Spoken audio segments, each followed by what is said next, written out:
Indian national Congress जिंदाबाद Indian national Congress जिंदाबाद Indian national Congress जिंदाबाद। बाबा साहब का अपमान नहीं सहेगा हिंदुस्तान, बाबा साहब का अपमान नहीं सहेगा हिंदुस्तान, बाबा साहब का अपमान नहीं सहेगा हिंदुस्तान। अमित शाह तुम एक काम करो गद्दी छोड़ो राम करो, अमित शाह तुम एक काम करो गद्दी छोड़ो राम करो, अमित शाह तुम एक काम करो गद्दी छोड़ो राम करो, बाबा साहब का अपमान नहीं सहेगा हिंदुस्तान। जोर से विरोध प्रदर्शन किया, क्या कहेंगे, किस तरह का असर रहा और क्या मैसेज जो है जनता को रहेगा? देखिए, ये जो आज का हमारा प्रदर्शन था ब्लॉक कांग्रेस कमेटी सुंदरबनी की तरफ से, हमारे block president retired DF Chand Sharma ji की क़यादत में हमने निकाला। तो आज के इस प्रदर्शन का यही मतलब था कि बीते दिनों जो संसद में हमारे देश के माननीय गृह मंत्री जी ने जो संविधान के निर्माता बाबा साहब अम्बेडकर के मैं उनके खिलाफ ही कहूँगा जो टिप्पणी की, वो टिप्पणी जो है वो देश को बर्दाश्त नहीं है। ये बाबा साहब का अपमान है। आज का हमारा प्रदर्शन यही था कि ये माननीय गृह मंत्री जी या तो माफ़ी मांगे, देश से माफ़ी मांगे कि उन्होंने लोगों, लाखों करोड़ों लोगों की, जो देशवासियों की भावनाओं को आहत किया है, और या वो अपनी गद्दी से रिज़ाइन करें।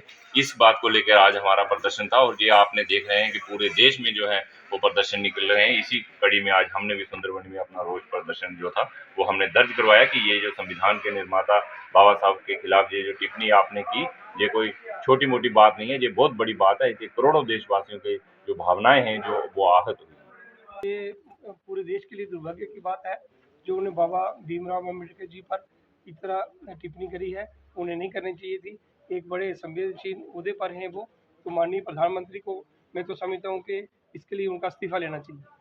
सर, जहाँ तक पूरे देश में विरोध प्रदर्शन चल रहा है, मगर अब अभी तक उनकी ओर से कोई भी ऑफिशियल बयान नहीं आया, क्या कहेंगे? नहीं, वो देश के लिए दुर्भाग्य की बात है, और जिन्होंने सरकार को चुन के भेजा है तो इसके लिए माननीय प्रधानमंत्री जी को इस पर काम करना चाहिए। वो जो पार्टी की ओर से, कांग्रेस पार्टी की ओर से है, तो अगला कदम किस तरह का रहेगा? देखिए सर, भारतीय जनता पार्टी जो है लोगों का ध्यान लगातार भटकाने की कोशिश कर रही है। ऑन रिकॉर्ड राज्यसभा में माननीय गृह मंत्री जी ने एक तंज भरे लहजे में ये वहाँ कहा कि अंबेडकर अंबेडकर अंबेडकर और अंबेडकर ये फैशन बन गया हुआ है आजकल। अगर आप अंबेडकर जी का नाम लेने के बजाय भगवान का नाम लेंगे तो 7 जन्मों तक आप जो है स्वर्ग में रहेंगे। ये उन्होंने एक तंज भरे लहजे में संविधान निर्माता जनाब बाबा भीमराव अम्बेडकर जी का अपमान किया है।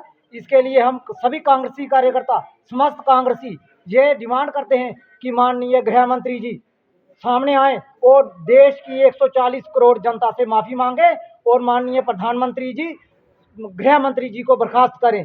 अब वो तरह तरह के बहाने लगाकर लोगों का ध्यान डाइवर्ट कर रहे हैं, लेकिन आज का युग जो है सोशल मीडिया का युग है, लोग सब जानते हैं, तो वो इन बातों में नहीं आएंगे। अगर माननीय गृह मंत्री जी ने अपना त्यागपत्र नहीं दिया तो कांग्रेस पार्टी सड़कों पर आएगी और बाबा भीमराव अम्बेडकर जी के लिए हम कुछ भी करने के लिए तैयार हैं।